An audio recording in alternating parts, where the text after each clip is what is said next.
بسم اللہ الرحمن الرحیم۔ السلام علی من اتبع الہدا۔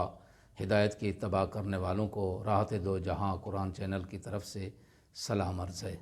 صاحبان ایمان، سامعین کرام، ہم آج سورہ بقرہ کی آیت نمبر 28 کی تلاوت، ترجمہ اور تفسیر بیان کریں گے۔ شروع کرتے ہیں۔ بسم اللہ الرحمن الرحیم۔ کیف تکفرون باللہ وکنتم امواتا فاحیاکم ثم یمیتکم ثم یحییکم ثم الیہ ترجعون۔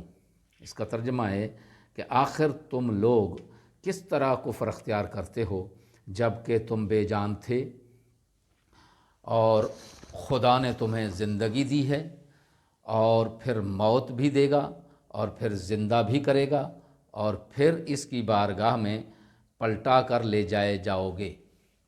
اس آیت کی تفسیر کچھ اس طرح سے ہے کہ اس آیت میں قرآن نے نعمات الہی کے ایک سلسلے اور تعجب انگیز خلقت کا ذکر کر کے انسان کو پروردگار اور اس کی عظمت کی طرف متوجہ کر دیا ہے، اور خدا شناسی کے سلسلے میں جو دلائل گزشتہ آیات میں بیان کیے گئے ہیں ان کی یہ تکمیل کر رہا ہے۔ قرآن یہاں وجود خدا کے اسبات کو ایسے نقطے سے شروع کر رہا ہے جس کا کوئی انکار نہیں کر سکتا، اور وہ ہے زندگی کا پر اسرار مسئلہ۔ پہلے کہتا ہے کہ تم خدا کا کس طرح انکار کرتے ہو، حالانکہ تم بے روح جسم تھے، اس نے تمہیں زندہ کیا اور تمہارے بدن پر زندگی کا لباس پہنایا، پھر تم خدا کا کس طرح انکار کر سکتے ہو؟ قرآن ہم سب کو یاد دہانی کرواتا ہے کہ اس سلسلے سے اس سے پہلے تم پتھروں، لکڑیوں اور بے جان موجودات کی طرح مردہ تھے اور نسیم زندگی کا تمہارے کوچے سے گزر تک نہ تھا، لیکن اب تم نعمات ہستی، نعمات حیات کے مالک ہو اور تمہیں اعضاء اور حواس اور ادراک کے کارخانے عطا کیے گئے ہیں۔ یہ وجود حیات تمہیں کس نے عطا کیا ہے؟ کیا یہ سب کچھ خدا نے تمہیں نہیں دیا؟ کیا یہ سب کچھ تم نے اپنے آپ کو خود دیا ہے؟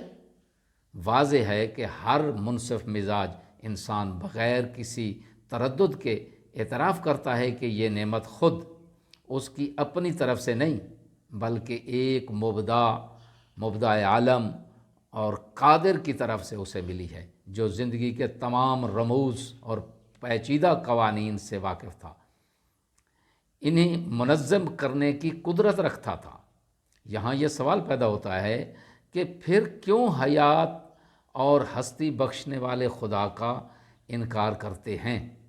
آج کے زمانے میں تمام علماء اور محققین پر یہ بات ثابت ہو چکی ہے کہ ہمارے پاس اس دنیا میں حیات و ہستی سے زیادہ پیچیدہ کوئی مسئلہ نہیں ہے، کیونکہ تمام تر عجیب و غریب ترقی کے باوجود جو طبی علوم و فنون کے سلسلے میں انسان کو نصیب ہوئی ہے، ابھی تک حیات کا معمہ حل نہیں ہو سکا۔ یہ مسئلہ اس قدر پر اسرار ہے کہ لاکھوں علماء کے افکار اور کوشش اب تک اس مسئلے کے ادراک سے عاجز ہو چکی ہے۔ ہو سکتا ہے کہ انتھک کوششوں کے سائے میں آئندہ تدریجاً انسان رموز حیات سے آگاہ ہو سکے، لیکن مسئلہ یہ ہے کہ کیا کوئی شخص اس مسئلے کو، جو بہت گہرے غور و فکر کا نتیجہ ہے، اسرار انگیز ہے اور بہت ہی زیادہ علم و قدرت کا محتاج ہے، بے شعور طبیعت کی طرف نسبت دے سکتا ہے؟ اور وہ طبیعت جو خود حیات زندگی سے آری ہے؟ نہیں، ایسا نہیں ہوتا۔ یہ وہ مقام ہے جہاں ہم کہتے ہیں کہ اس جہان طبیعت میں حیات و زندگی کا ظہور وجود خدا کے ثبوت کی سب سے بڑی سند ہے۔ دعا ہے کہ خداوند عالم ہمیں اس میں تدبر اور تأمل کرنے کی توفیق عظیم عنایت فرمائے۔ وما علینا الا البلاغ المبین۔